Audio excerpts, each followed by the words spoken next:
I sat there, in the cold courtroom of the King County Superior Court in Seattle, my hands tightly gripping the thin white envelope I was holding. My heart pounded, not from rising fear, but from an anticipation I had suppressed for far too long. I am Christian Barrett, a 36-year-old software designer living in the endlessly rainy city of Seattle. Today was the day of the divorce hearing between me and my wife, Alyssa Crane, and everything seemed to hang precariously over my head. The courtroom grew more crowded than ever, with whispers spreading everywhere like a chilling wind.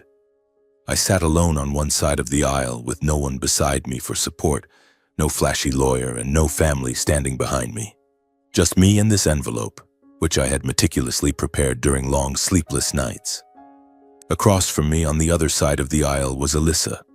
At 34 years old, she still retained the beauty I had once loved passionately.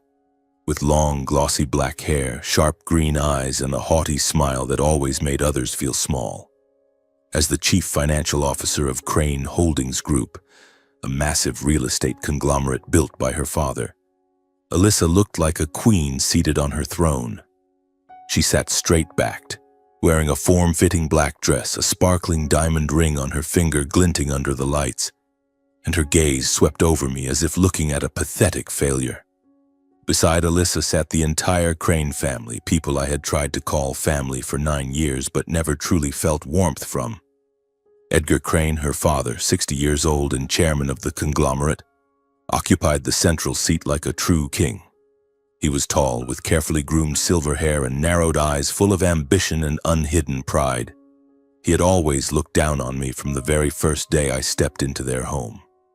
A lowly programmer, he had once said, not directly to me but loud enough for me to hear clearly. Next to Edgar was Valerie Crane, Alyssa's mother, 58 years old and the conglomerate's investment director. She was shrewd and sharp, always viewing me as an unnecessary blemish in their perfect family portrait. She sat there, arms crossed over her chest, lips pressed tightly as if calculating the profits she would gain from this divorce.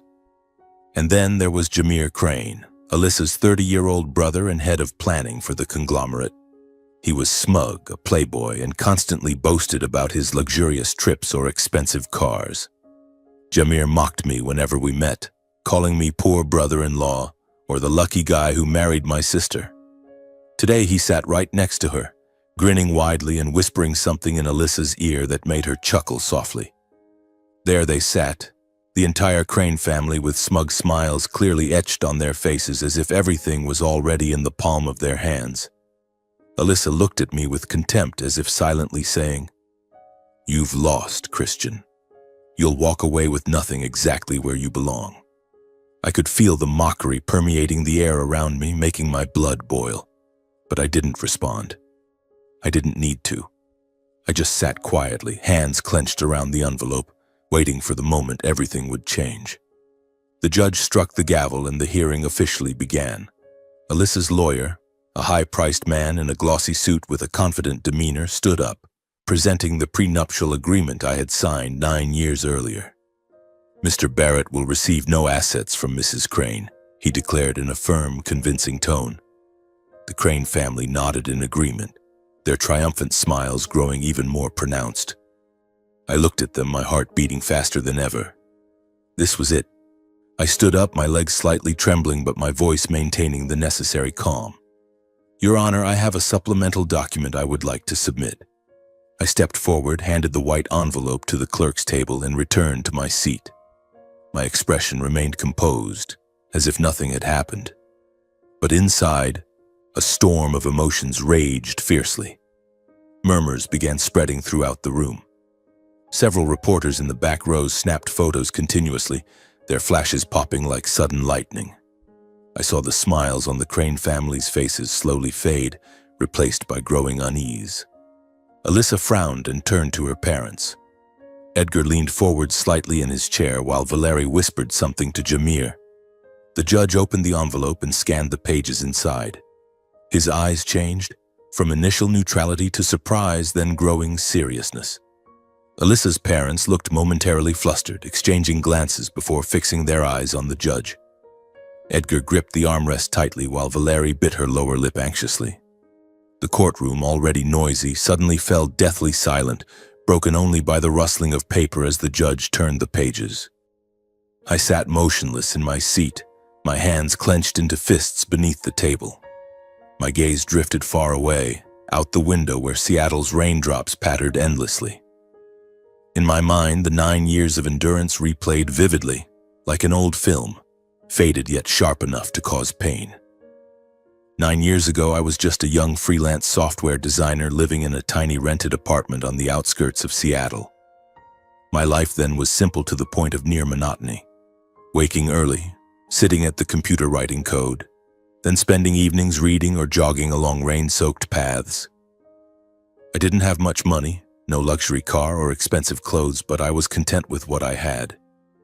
Freelancing allowed me to pursue my passion, and I always believed that one day my ideas would change the world, even if only a small corner of it.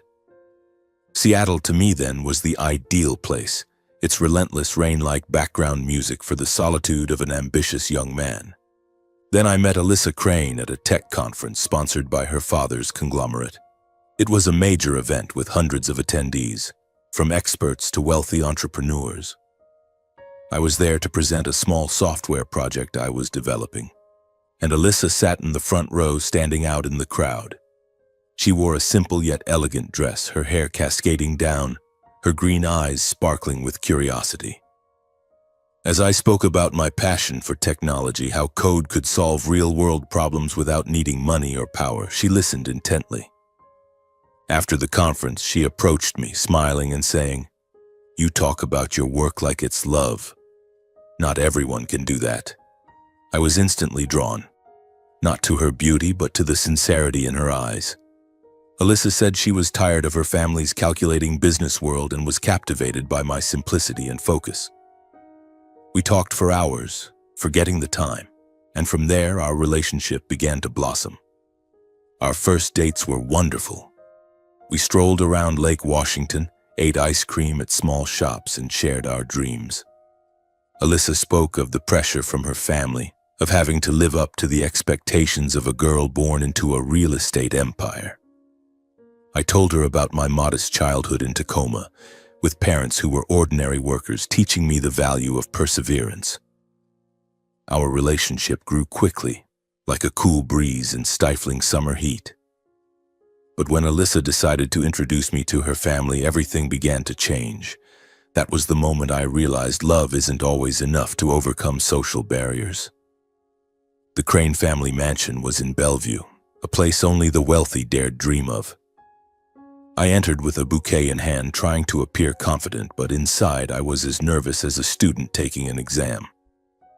Edgar Crane greeted me with a stiff handshake, his eyes scanning me from head to toe like appraising merchandise. "So what do you do?" he asked coldly. When I replied that I was a freelance programmer, he frowned. "Freelance? Meaning unstable?" Valerie sat there with a thin smile, but her words cut like a knife. "What can a lowly engineer offer my daughter? We're used to people with bigger visions." They vehemently opposed us. Edgar feared I would tarnish the family reputation, an empire he built from nothing, now brimming with pride. Valerie sneered that I was unworthy, that Alyssa needed someone to elevate her, not drag her down. Her family did everything to forbid it, private talks with Alyssa, cutting her spending to pressure her. But the more they did, the more Alyssa believed our love was real, untouched by money or status. She was resolute, even arguing with her parents to defend me. "He loves me for who I am, not my family," she told them. Finally, we decided to marry without the Crane's blessing. I felt happy, but deep down I knew this was just the start of challenges. Before the wedding, Edgar summoned me to his private office and placed a thick prenuptial agreement in front of me. "Sign it," he said, tone brooking no argument. "If you divorce, you get nothing from our family. Not a penny." I stared at the paper, heart pounding, but signed without hesitation. I believed true love would keep us together forever. To me, it wasn't an issue. I loved Alyssa, not her money. But looking back, that moment was a warning I ignored. The wedding was extravagantly overwhelming, like a royal event. Hundreds of guests, imported flowers, live orchestra, gourmet dishes from famous chefs. Seattle media called it a fairy tale wedding, with articles praising the union of the rich heiress and the commoner. But amid the splendor, I felt profound isolation. My parents, Edward and Linda Barrett, dressed simply, Dad in an old suit, Mom in a homemade dress, looked awkward among the glamour. They were seated at the last table near the service area, as if unimportant guests. I still vividly remember that heartbreaking moment. When Mrs. Barrett, my mother, tried to stand and approach to congratulate her son, a polite but firm server blocked her, whispering, "Ma'am, that area is for VIPs only." My mother blushed and sat back down, embarrassed. Edgar Crane saw it from afar, glanced once, then turned away, not bothering to introduce my parents to any guests. Valerie whispered to a friend nearby, loud enough for others to hear, "They don't fit the atmosphere here at all." A few wealthy guests chuckled, looking at my parents like an out-of-place spectacle at an elite gala. My heart clenched, but I couldn't act. I didn't want to ruin Alyssa's day. On stage, I smiled while reading my thank you speech, voice steady. But my hand gripped the microphone so tightly my knuckles turned white. Glancing down at my parents hunched in the far corner, avoiding everyone's eyes, I swallowed the humiliation. I told myself it was all for the ceremony's sake, for Alyssa's happiness. But deep down, the wound began to bleed, and it would never fully heal. After the wedding, I moved into Alyssa's mansion, a vast home with a pool, gardens, and luxurious rooms I'd never dreamed of. At first, life was peaceful. Mornings waking together, romantic dinners, future plans. Alyssa was still gentle, hugging me and saying we'd prove our love was right. But gradually I realized I never truly earned respect from the Cranes. They treated me like a temporary guest, not family. Edgar kept his distance, belittling my work. "Code? That's child's play," he once said at a family dinner, dripping sarcasm. Valerie made veiled remarks about my lowly background. "Christian, you should learn to dress appropriately for this environment." And Jameer, my brother-in-law, never missed a chance to mock me. "Brother-in-law, what car did you drive today?" "Oh, right, still that old junk," he'd laugh, silencing the table awkwardly. Alyssa initially defended me softly. "Don't mind them, love." But gradually she changed, learning to stay silent when I was insulted, even laughing along to fit in. She saw my patience as weakness, not strength. "You should push back harder," she once said, but I knew it would only worsen things. At every holiday or family gathering, I became the topic for gossip and jokes at the table. They'd talk about rich acquaintances, then turn to me. "And you, Christian, how's your project? Made $1 million yet?" Jameer led the teasing, and the family laughed, except me. I sat there, forcing a smile, swallowing each bite like swallowing stones. Through it all, I stayed silent, unresisting, trying to keep our daughter, Ely, born 2 years into the marriage, in a complete family home. Eli was a beautiful girl with her mother's smile, the only reason I endured. I didn't want her growing up in a broken home, witnessing parents arguing over status. In those years, I worked relentlessly, partnering with a close friend to develop a new tech app, a smart retail management system. It was the only thing making me feel valued in a world constantly reminding me I was nothing. Late nights while the house slept, I sat at the computer coding, dreaming of the day this project would succeed, proving I wasn't the failure they thought. But deep down, I knew the pain was building, and one day, it would explode. After 6 years of marriage, when Ely turned 4, our life began to change, quietly but noticeably. My wife grew increasingly distant, as if an invisible wall was rising between us. She was often away from home, always citing work at Crane Holdings Group, prolonged overseas business trips lasting weeks. At first, I tried to convince myself it was just job pressure. She was the CFO, dealing with major deals and important meetings. But gradually, her absences became routine, and I felt the distance more acutely than ever. Mornings, I woke alone, brewed coffee for myself, and stared at the untouched side of the bed, Ely, our 4-year-old daughter, often asked, "Where's Mommy, Daddy?" I'd smile and say Mommy was busy but would be home soon. Family dinners grew rare, from cozy evenings filled with laughter to just Ely and me facing each other across the vast table. Alyssa would call late, voice tired but curt. "I'm at the office late, eat without me." My messages. Simple check-ins like, "Have you eaten?" Or, "How was your day?" Got terse replies, sometimes just fine or busy. I felt like I was talking to a stranger, not the woman I once loved passionately. My heart grew heavy. Lying alone at night, I wondered if our marriage was cracking.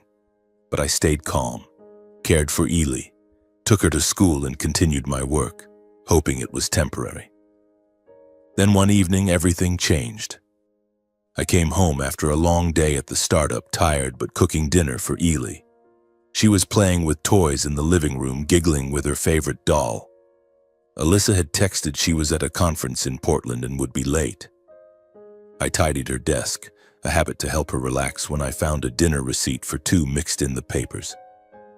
The receipt was from a fancy lakeside restaurant, dated the same day she claimed to be in Portland. My heart raced. A chill spread from my chest to my limbs. Why dinner for two? And why not in Portland? Doubt sprouted like a toxic seed in fertile insecurity. I tried to dismiss it, maybe a business partner, but deep down I knew something was wrong.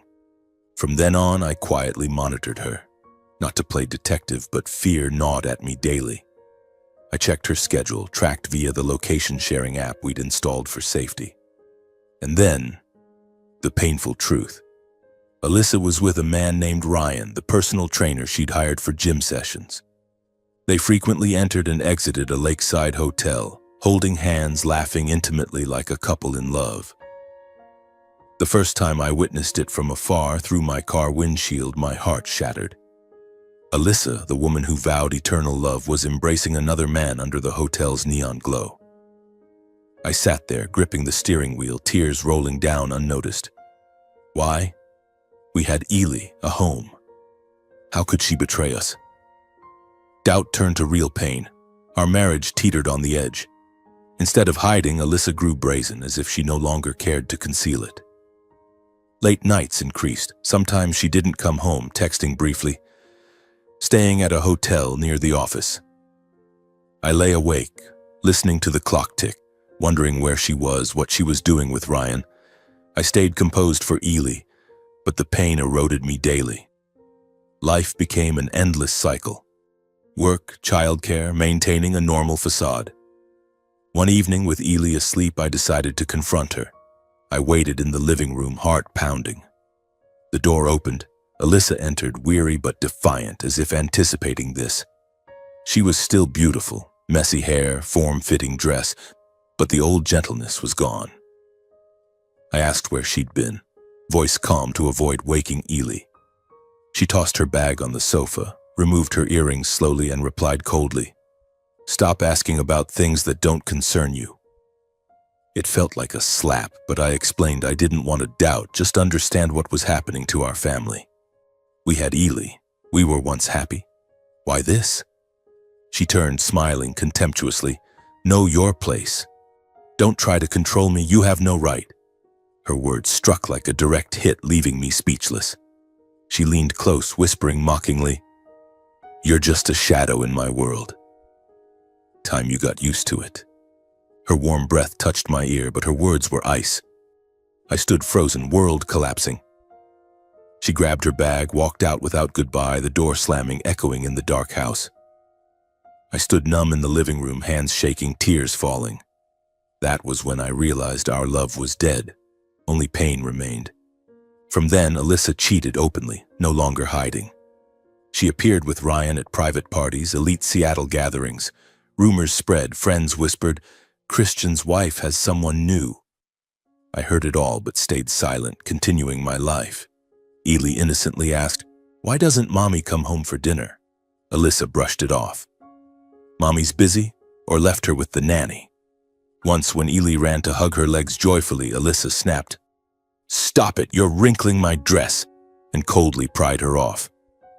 I saw from the kitchen doorway, heart aching.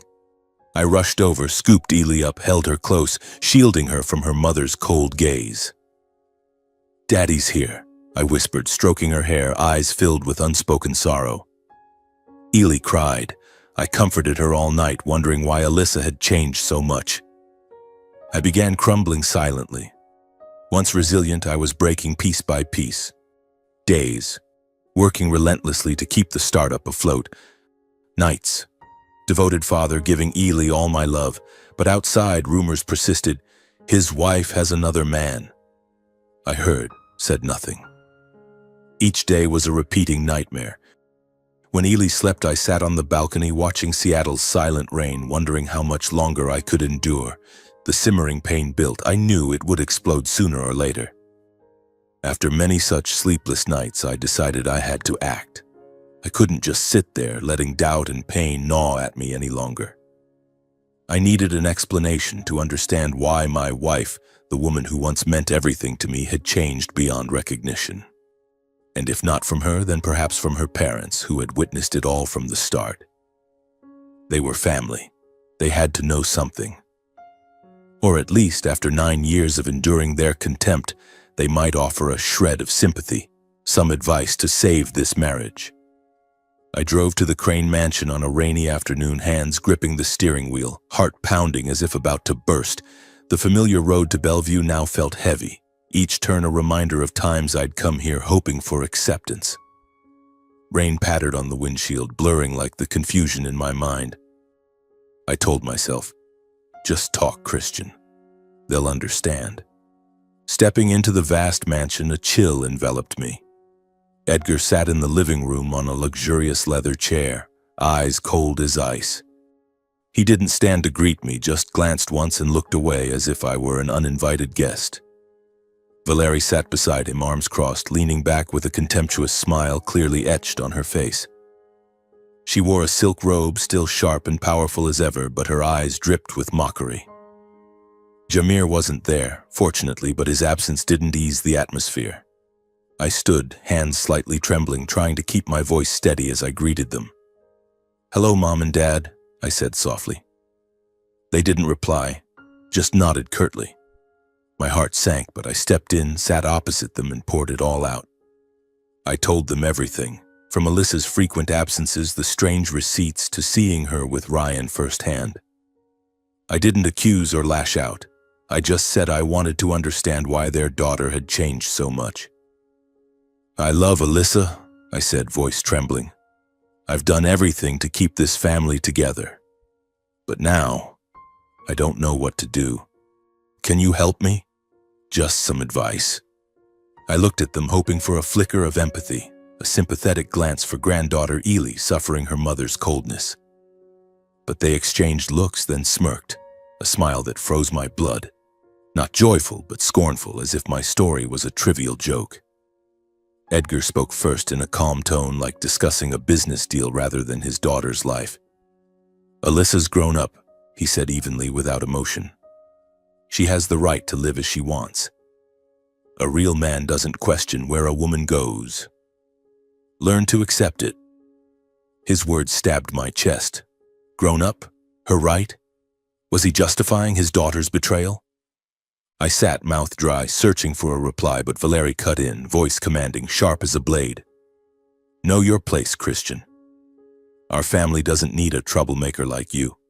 Don't complicate things further." She stared, eyes flashing contempt, as if I were a lowly intruder in their elite world. Hearing that, my face drained of color, pale as paper.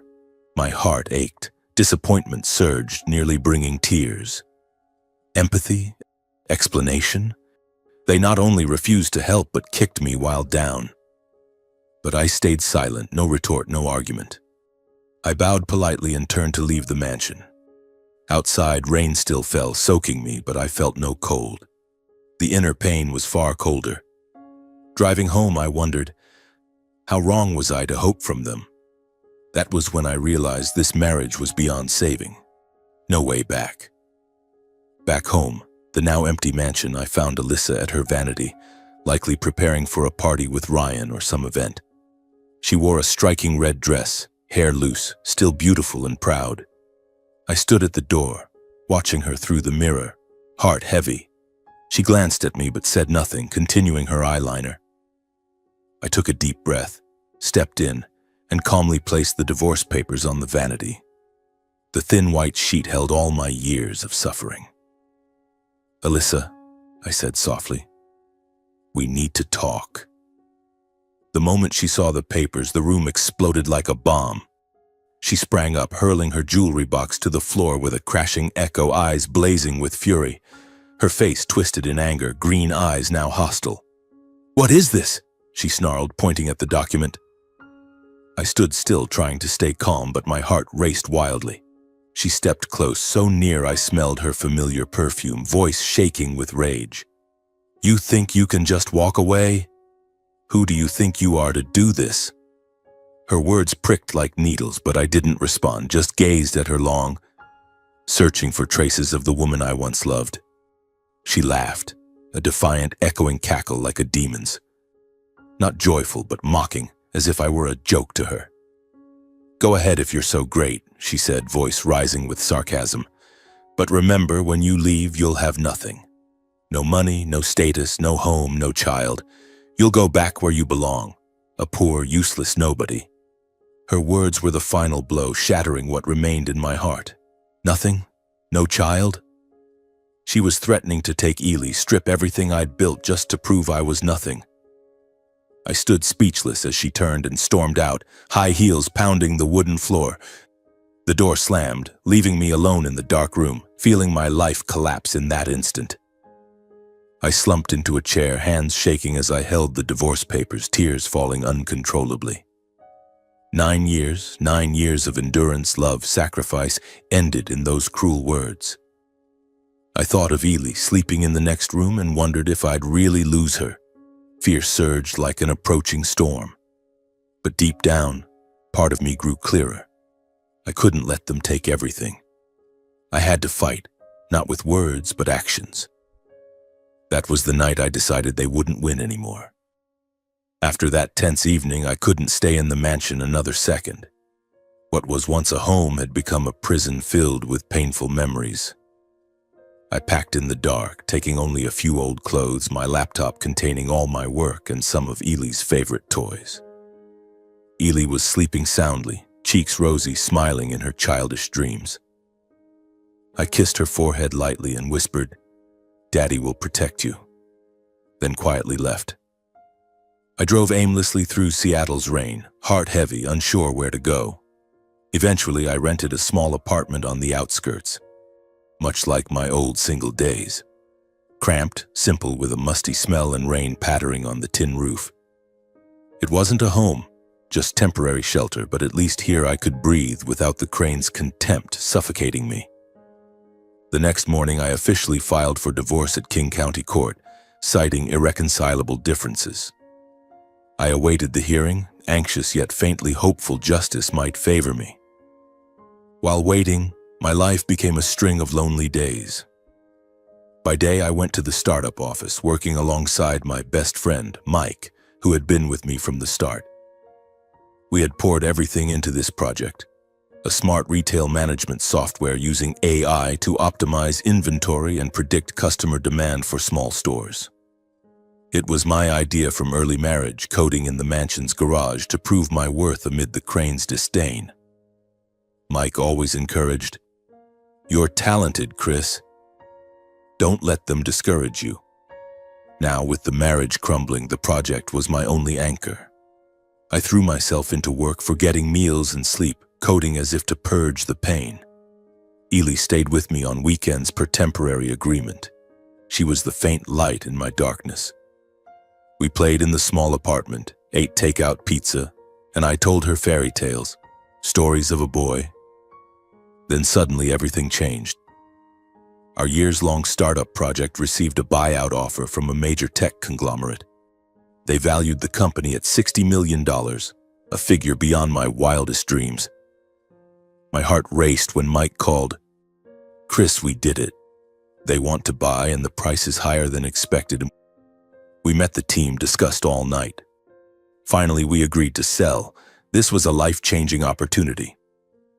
With my 45% stake, after taxes and splits, I received about $27 million. The amount exploded in my mind, but I kept silent, telling no one. Not Alyssa, not the Cranes, not even my parents.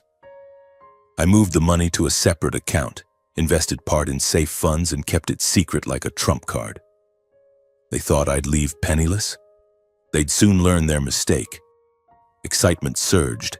This wasn't just money, it was proof I stood on my own without them. In the following days, I lived simply in the small apartment, eating frugally, focusing on trial preparation. My lawyer, an old friend, advised, "You need to prove you can stably support Ely." I nodded, but in my mind, the $27 million was a secret weapon. I thought of my parents in Tacoma, their old house, and promised myself to buy them something better when this ended. But for now, patience. Seattle's rain fell endlessly, as if weeping for my losses, but I began feeling stronger. No longer the poor, enduring son-in-law. I was Christian Barrett, a man about to reclaim justice. One afternoon, about 2 weeks after filing, I returned to the old mansion to retrieve remaining belongings. Alyssa agreed via cold text. "Come in, but don't touch my stuff." I drove there, heart tightening at the familiar house, once filled with Ely's laughter, now silent like a tomb. The house was quiet.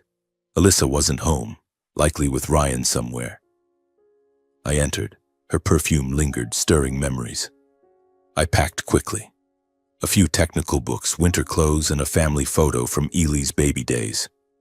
But then I paused, remembering a book we loved from early dating, a romantic novel about love transcending class which Alyssa used to read aloud during lakeside dates. I searched the bedroom, bookshelves, no luck. Sadness mixed with curiosity. Does she still keep it or throw it away? I guessed she might have taken it to her study. She often worked late there with a large wooden desk and garden view. I hesitated but entered. The door was unlocked. The room was dark, only faint sunset light through curtains. The book lay on the desk, pages open as if just read. I picked it up, flipping through, memories flooded back. Early days when Alyssa smiled gently, saying this book mirrored our love story. My heart ached, but I pushed it aside, intending to take the book and leave immediately. Then inadvertently, my eyes glanced under the desk. The small safe Alyssa used for important documents was slightly ajar. A tiny gap, as if she'd left in a hurry and forgotten to close it. My heart beat faster. Why open? She was always careful with this safe, never sharing the code with me. Curiosity and strange intuition made me pause. I knelt, hands trembling as I fully opened the safe. Inside were thick stacks of documents, bank statements, shell contracts, forged receipts, all clearly stamped with Crane Holdings Group logos. I grabbed a few, scanning under the desk lamp. Huge figures, transfers through Cayman shell companies, fake invoices for tax evasion, clear evidence of large-scale money laundering. My heart pounded audibly. Breathing grew ragged. In that moment, everything became clear. Alyssa wasn't just betraying our marriage, but covering financial crimes for her family. This wasn't personal anymore, it was criminal, involving millions, potentially toppling the Crane empire. I sat on the floor, hands shaking as I flipped more pages, confirming Edgar and Valeri's involvement with their signatures on contracts. Shock paralyzed me for minutes, but clarity returned. This was an opportunity not for revenge, but justice. I took out my phone, carefully photographing every document page by page, ensuring clarity. The flash lit the dark room like lightning, revealing truth. I rearranged everything exactly as found, left the safe slightly ajar, and exited the room. Stepping out of the mansion, the rain had stopped. Weak sunlight broke through. Anger no longer blinded me, only cold clarity of someone about to expose truth. I drove back to the small apartment, mind racing with plans. Contact the lawyer, prepare the file, await the trial. The $27 million from the startup now meant more. I could hire top lawyers, protect Ely, face the Cranes fearlessly. In the days that followed, I lived in a state of suspense mixed with determination. Each morning, waking in the cramped apartment, I brewed bitter black coffee and sat at the computer reviewing the photos from the safe. The numbers, signatures, shell contracts, all irrefutable evidence of Crane Holdings Group's money laundering and tax evasion. I printed them out, organizing into two separate files, a thin one on my personal assets from the startup, proving I wasn't penniless, the thicker one marked with red clips holding the real bombshell. My lawyer, Mr. Thomas, a middle-aged man experienced in complex divorces, shook his head in astonishment. "Christian, are you sure? This isn't just divorce anymore, it's criminal allegations." I nodded firmly. "I'm sure. They've taken too much from me. Now it's time they paid." He agreed to help, and we prepared meticulously, anticipating every Crane reaction. Then the day arrived. The divorce hearing between me and my wife took place at King County Superior Court in Seattle, drawing massive media attention. Reporters swarmed from early morning, flashes popping, crowding the entrance with mics and cameras. This wasn't an ordinary divorce. It was the poor son-in-law versus the Crane Holdings empire, fueled by widespread adultery rumors. I entered the courtroom in a simple but neat suit, holding the two files, heart pounding but outwardly calm. The room was packed, whispers buzzing like a disturbed hive. I sat alone on the plaintiff's side, no one beside me, but that isolation now felt like strength. I needed no one.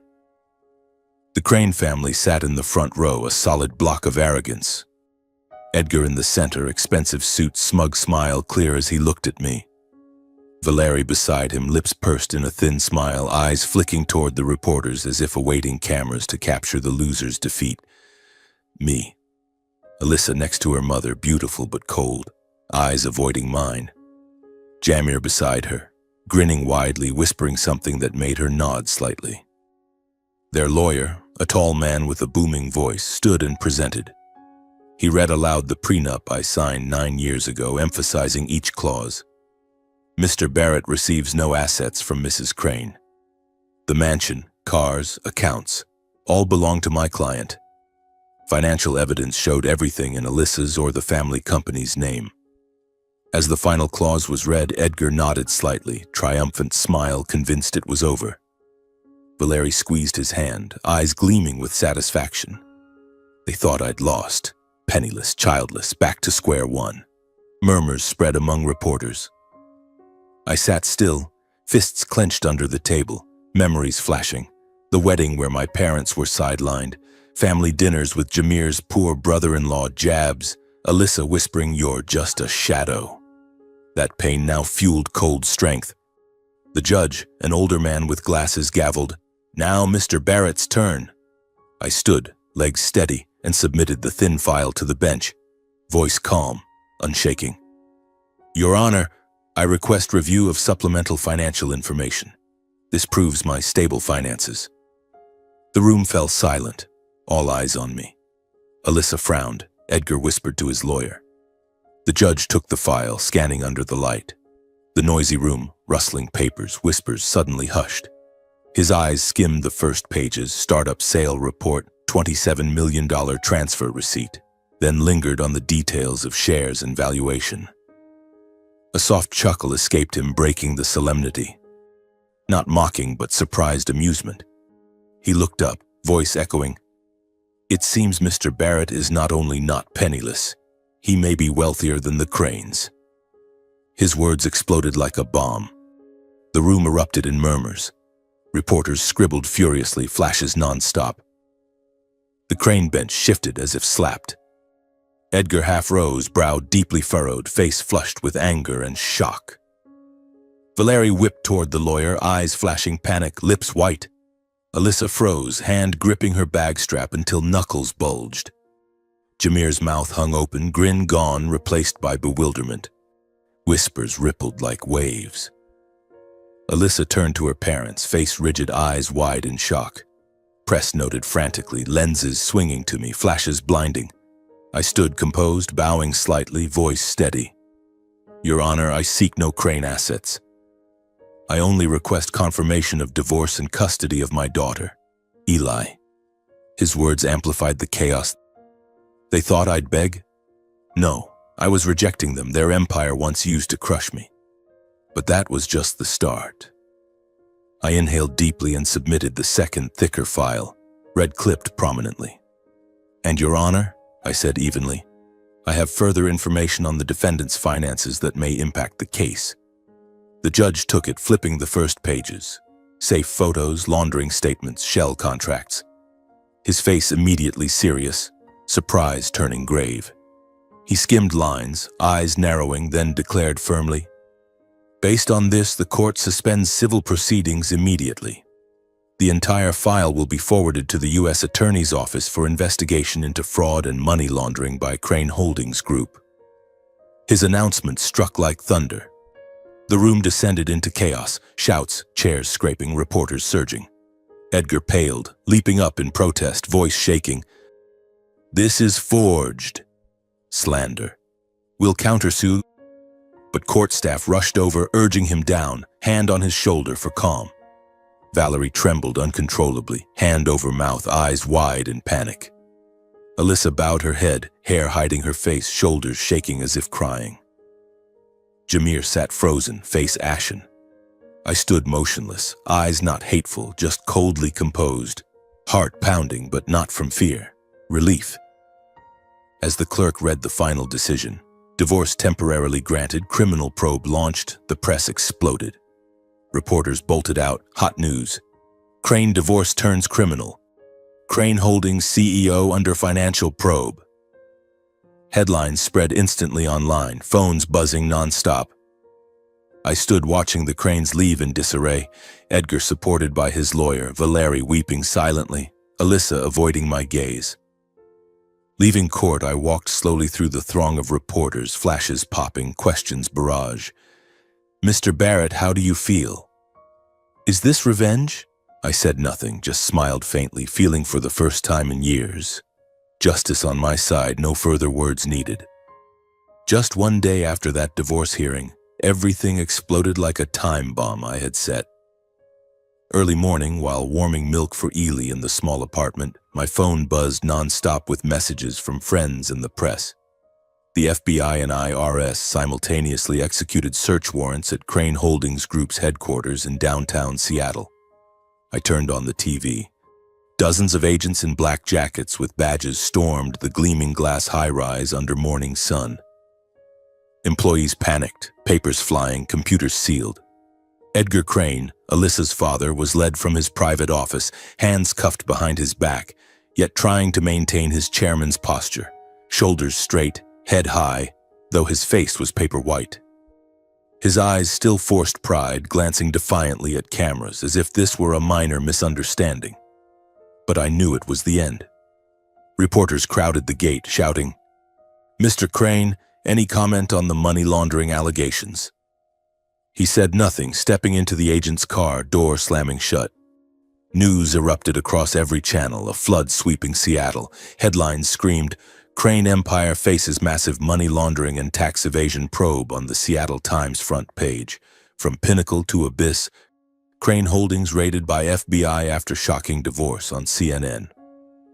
Company stock plummeted record low at market open, from $150 to $20 per share, losing over 80% in hours.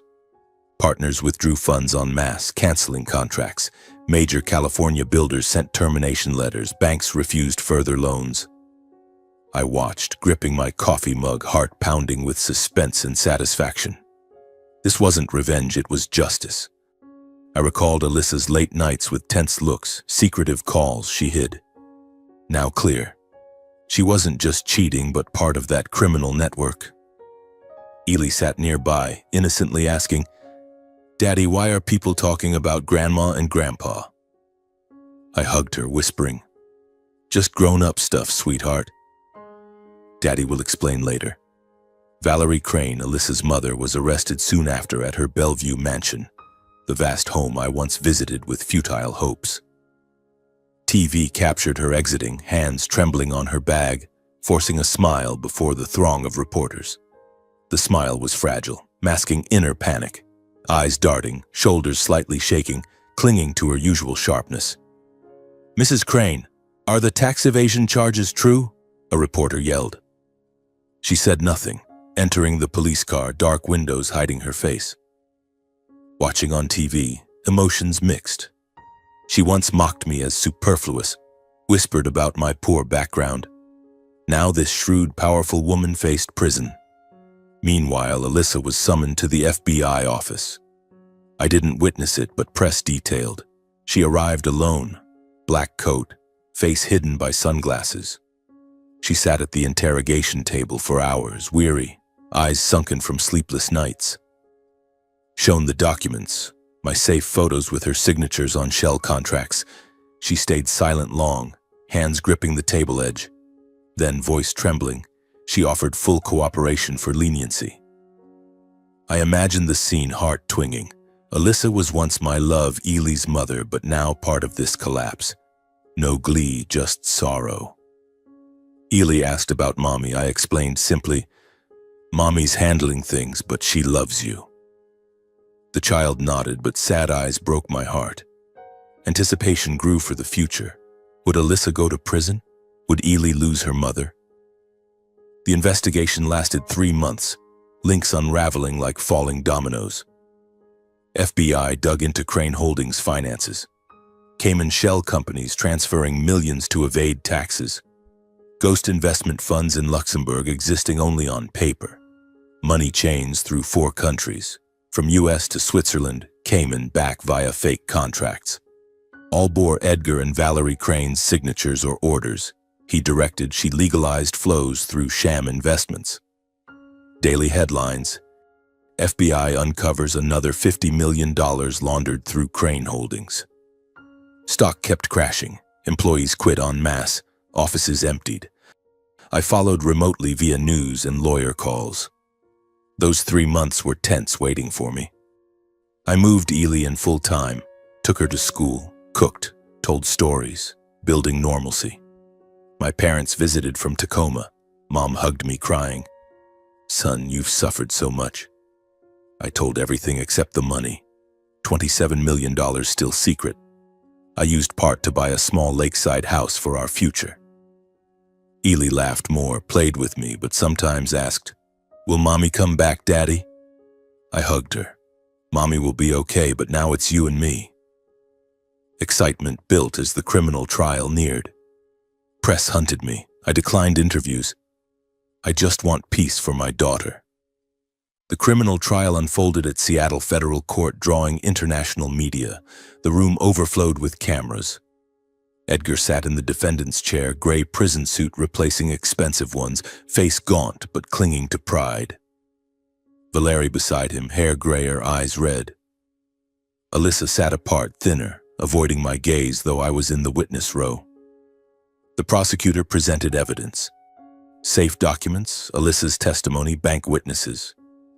Edgar got 18 years for money laundering, tax evasion, financial fraud.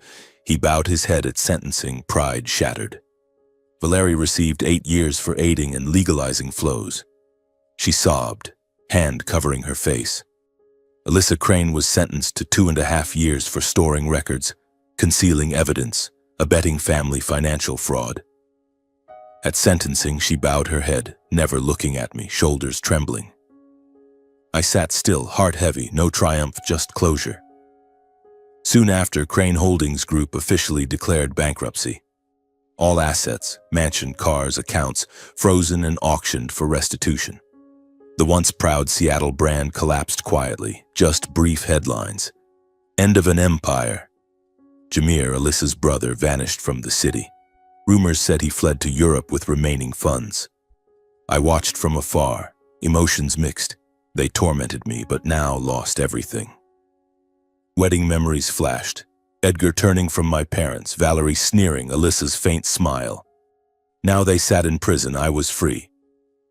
My divorce finalized alongside the criminal case. Court awarded me Ely's custody, citing my financial stability and Alyssa's irresponsibility.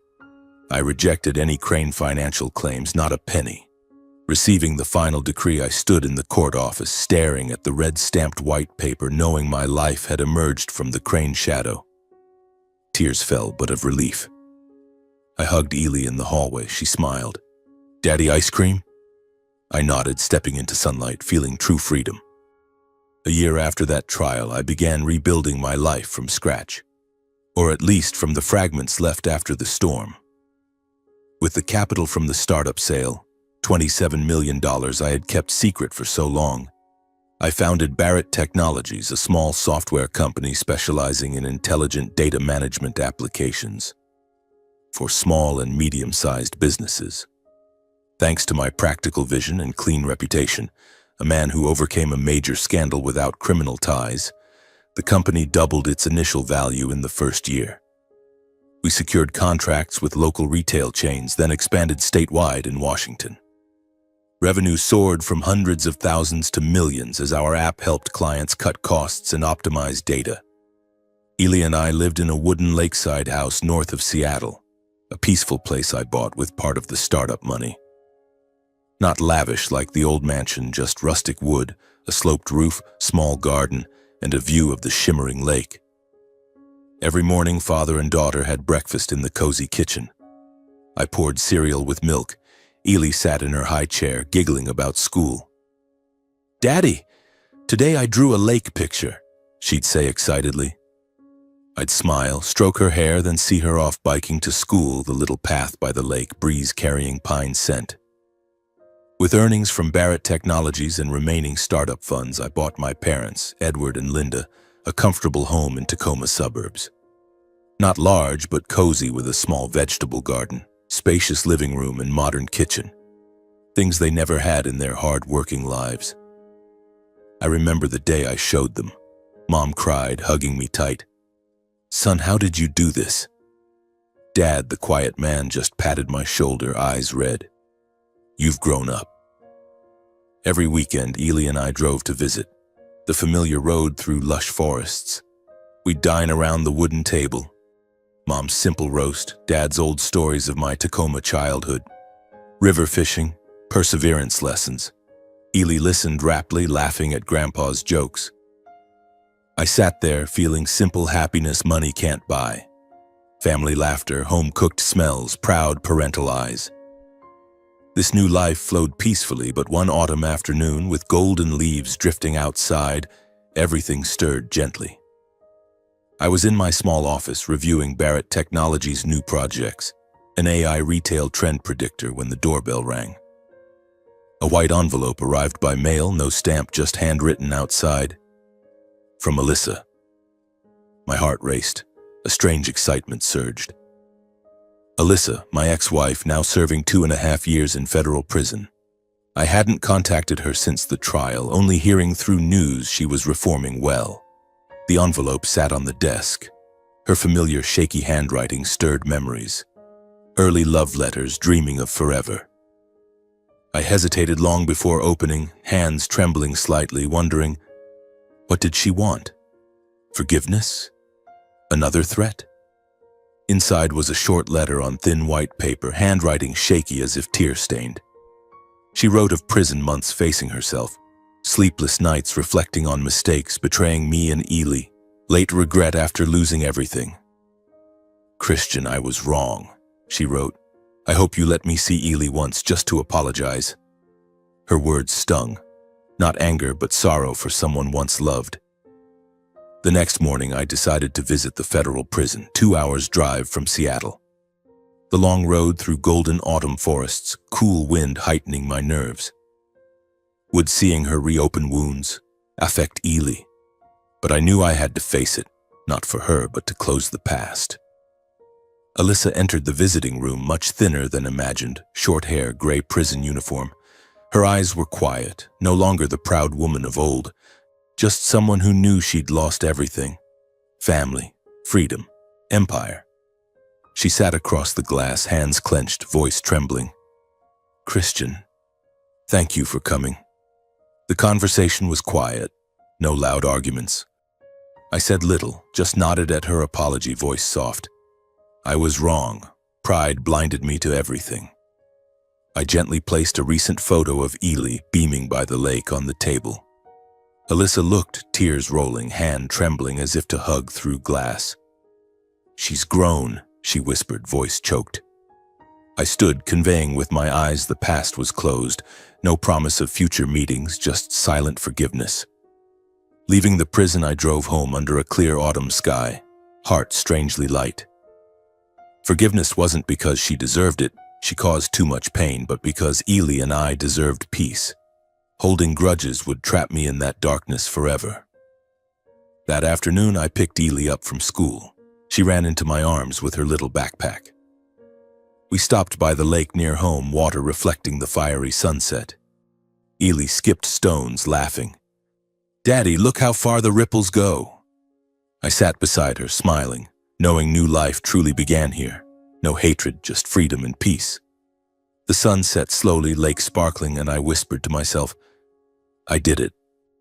2 years have passed since that trial, and my life has changed completely. But not in the noisy or glamorous way I once imagined. It was a quiet transformation, like gentle waves rippling across the lake each morning. I am still Christian Barrett, a man once pushed to the brink of ruin but who rose again on his own 2 feet. One late year afternoon, as autumn leaves turned golden and a cool breeze began to blow, I drove Ely to Tacoma to visit her grandparents. The familiar road no longer felt heavy as before. No endless thoughts of the past, just soft music from the radio and Ely singing along in the back seat. "Daddy, will Grandma and Grandpa make cookies?" she asked, eyes sparkling. I smiled, stroking her hair through the rearview mirror. "Of course, they're waiting for you." Ely is now 6, taller, more lively, and her smile is the remedy that heals every lingering wound in my heart.